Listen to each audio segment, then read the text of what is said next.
Kali ini kita akan melakukan praktikum pengujian autokorelasi. Uji autokorelasi ini bertujuan untuk menguji apakah dalam model regresi linier ada korelasi antara kesalahan pengganggu pada periode T dengan kesalahan pengganggu pada periode T-1 atau sebelumnya. Pengujian autokorelasi dapat menggunakan uji Durbin-Watson dan uji rasio von Neumann.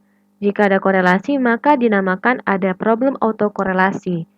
Dan jika terjadi problem autokorelasi, maka dapat dihilangkan dengan memasukkan lag variabel dependennya. Nah, pada kesempatan kali ini, pengujian autokorelasi menggunakan uji Durbin-Watson. Nah, sebelumnya teman-teman, silahkan untuk membuka aplikasi SPSS-nya terlebih dahulu. Pada variabel view, teman-teman dapat ketikkan di baris pertama di kolom name dengan Y, yang merupakan variabel dependent dengan desimalnya 0 dan labelnya harga saham. Kemudian pada baris kedua, teman-teman dapat ketikkan X1 yang merupakan variabel independen pertama dengan desimalnya 0 dan labelnya DPS.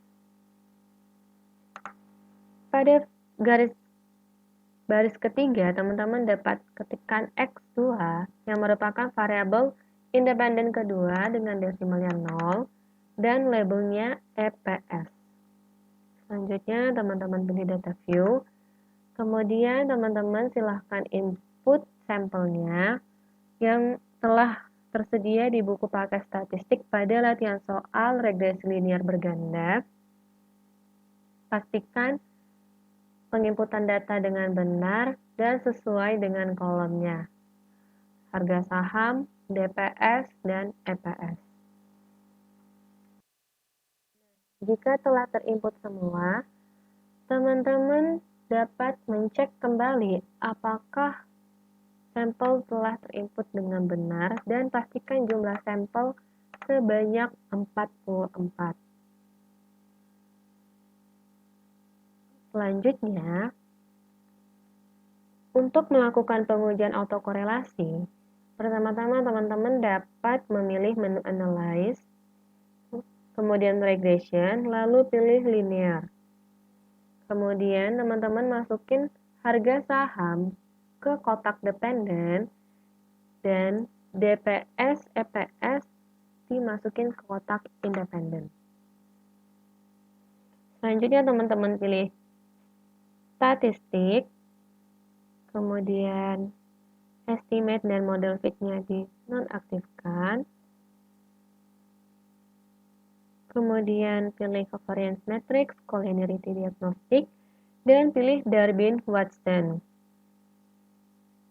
Kemudian continue, dan OK. Nah, berikut adalah output atau hasil olah data. Pada output pertama dapat dilihat bahwa variabel dependent yaitu harga saham dan variabel independennya yaitu EPS dan DPS. Dan pada kotak atau output kedua kita dapat melihat nilai Durbin-Watson-nya yaitu 0,899 karena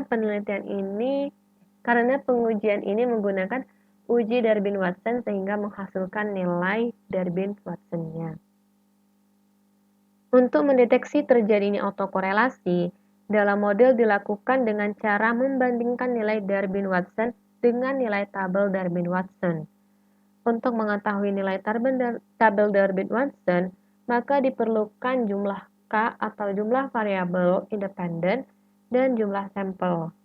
Pada kasus ini, jumlah variabel independennya sebanyak 2, maka jumlah K-nya sebanyak 2, dan jumlah sampelnya sebanyak 44 sampel.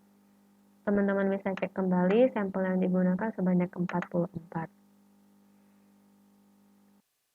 Selanjutnya, kita lihat tabel Durbin-Watson.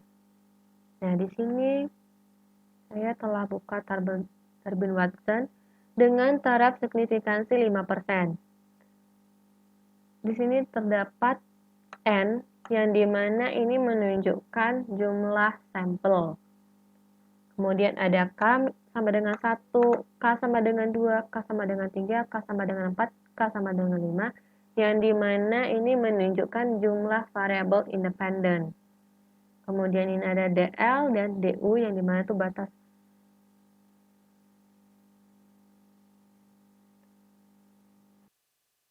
Selanjutnya kita akan mencari nilai DL dan DU. Nah, pada kasus ini N sebanyak 44 karena jumlah sampelnya 44 dan K sama dengan 2. Maka kita cari N 44 K ya, sama dengan 2. Kita dapat lihat di sini nilai DL-nya sebesar 1,4226 atau dibulatkan menjadi 1,43 dan nilai DU-nya sebesar 1,6120 yang dibulatkan menjadi 1,615.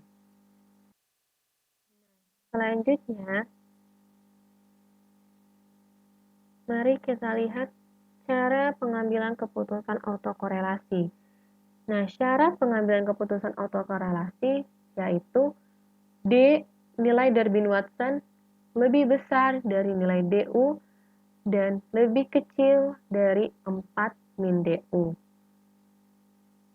Berdasarkan output yang telah kita peroleh, D sama dengan 0,899.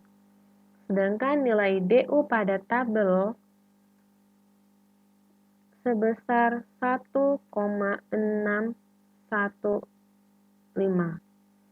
Maka 4 min DU sama dengan 4 min 1,615 yaitu 2,57. Maka jika angka ini kita masukin ke dalam ini menghasilkan 1,615 0,899 4 2,57. Jika dibaca 0,899 seharusnya tidak lebih besar dari 1,615. 0,899 lebih kecil dari 2,57. Nah, dari nilai ini kita dapat lihat bahwa nilai ini tidak sesuai dengan syarat pengambilan keputusan autokorelasi. Maka dapat disimpulkan pada model regresi ini dapat terjadi autokorelasi positif.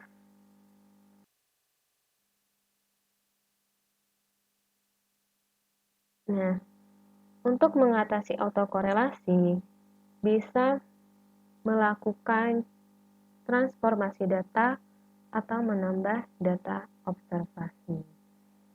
Nah, sekian dari saya. Semoga teman-teman dapat memahami dan mempraktikkannya. Terima kasih. Wassalamualaikum warahmatullahi wabarakatuh.